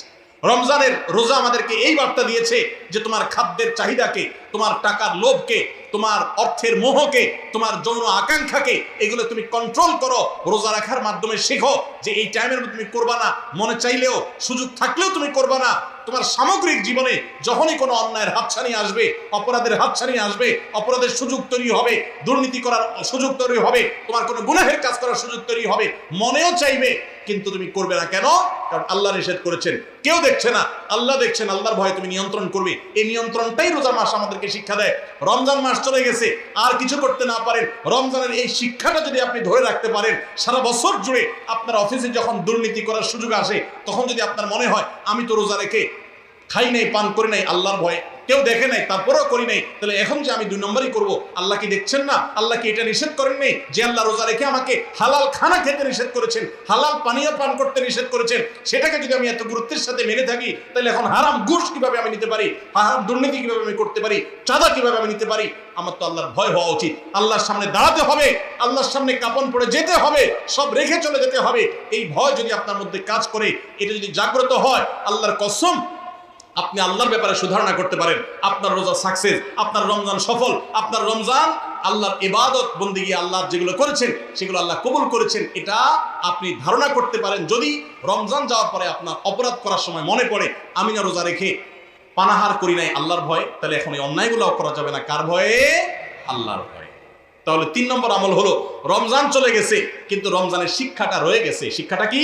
যে আল্লাহর ভয়ে সমস্ত পাপাচার থেকে, সমস্ত অনাচার থেকে, সমস্ত অন্যায় থেকে বেঁচে থাকবো। বিশেষ করে আপনারা এখানে বেশিরভাগ মানুষ যুবক ভাইরা আছেন, 2-4 জন বন্ধু বান্ধব যখন একসাথে হন, বাসে উঠলেন, মনে করেন কন্ট্রাক্টরের সাথে এক কথার থেকে দুই কথা বেশ কম হয়ে গেল। শরীরটা, বন্ধু বান্ধব যখন 4-5 জন থাকেন, কলেজ স্টুডেন্ট হন, তখন কিন্তু শরীরের মধ্যে একটা ভাব চলে আসে না? একা একা থাকলে তো একেবারে বিড়ালের মতো সোজা থাকে, তাই না? ভদ্র মানুষের মতো ভাড়াটা চাইলে দিয়ে দেন। যখন বন্ধু বান্ধব 4-5 জন থাকেন, তখন কন্ট্রাক্টরের সাথে এক কথা বেশি দুই কথা হইলেই হাতা গোছানো শেখে। এই বেটা, কার সাথে কি বলতেছিস, চিনস? মাস্তানি শুরু হয়ে যায় না? ছোট লোকরা মাস্তানি করে। খুব ভালো করে শুনে রাখবেন, কোনো বড় মানুষ, বড় মনের মানুষ, ভালো মনের মানুষ মাস্তানি করে না। গুন্ডামি, মাস্তানি, গায়ের জোর দেখা সব অভদ্র, ছোট লোক, নিচু লোক। কোন ভদ্রলোক কখনো মানুষকে গায়ের জোর দেখাবে। যদি কারোর কোনো কিছুতে গায়ের জোর আগে চলে আসতে হয়, বেশিরভাগ ক্ষেত্রে মাস্তানি গুন্ডামি করার মানসিকতা বুঝতে হবে এটা হলো আস্ত ছোট লোক। ছোট লোক ছাড়া কোনো ভদ্রলোক কোনোদিন কাউকে গায়ের জোর দেখাবে। দুর্বলের প্রতি যদি কেউ চাপিয়ে পড়ে, দুর্বলের প্রতি যদি কেউ ঝাঁপিয়ে পড়ে, এর মতো কাপুরুষ, এর মতো ছোট লোক, এর মতো নিচু লোক আল্লাহর জমিনে আরেকটা নেই। যুবক ভাইরা, মাস্তানি করার জন্য যোগ্যতার দরকার হয় না। মাস্তানি কুকুরে পারে, মাস্তানি বাঘে পারে, মাস্তানি সিংহে পারে, মাস্তানি হিংস্র জীবজন্তু করতে পারে, মাস্তানি সাপে করতে পারে, মাস্তানি আল্লাহর অনেক এই সমস্ত হিংস্র জীবজন্তু প্রাণীরা পারে। বিনয় এটা মানুষ পারে, এটা সবাই পারে না। বিনয়ী হবেন না অহংকারী হবেন? মাস্তানি করবেন না মানুষ উপকারী করবেন? গুন্ডামি করবেন না ভালো মানুষ হবেন? আল্লাহ আমাদের যুবকদেরকে আদর্শ যুবক হওয়ার তৌফিক দান করুন। আল্লাহ আমাদের যুবকদেরকে সমাজের সেরা মানুষ হওয়ার তৌফিক দান করুন। যুবক ভাই, 4-5 বন্ধু যখন মিলবেন, মাস্তানি না করে কোথাও একটা সাঁকো ভেঙে গেছে, কয়েকটা বাঁশ নিয়ে কয়েক যুবক বন্ধু মিলে সেটা ঠিক করে দেন। করে একজন বৃদ্ধ, তিনি কষ্টে আছেন, তার বোঝাটা 2-3 বন্ধু 4 বন্ধু মিলে একটু তুলে দেন, হালকা করে দেন। ভাইরা আমার, মাস্তানিতে মজা পান আপনারা, আমি জানি। গুন্ডামিতে এক ধরনের মজা পাওয়া যায়, একটু ভাবসাব জাহির হয়, শরীরের মধ্যে একটা অবস্থা তৈরি হয়, বুঝি। কিন্তু ভাই, কখনো কি আপনি একটু বিনয়ী হয়ে দেখেছেন? আপনি কখনো বিনয়ী হয়ে দেখেছেন? সালহাতু সঙ্গে বুদি দিল খারাস আজমুদে এক জামানা খাকে বাস। বহু বছর তো পাথর হয়েছিলেন, গুন্ডামি মাস্তানি বহু করেছেন, গায়ের জোর বহু দেখিয়েছেন। প্লিজ পরীক্ষা করে হলেও কিছু কালের জন্য একটু মাটি হয়ে দেখেন।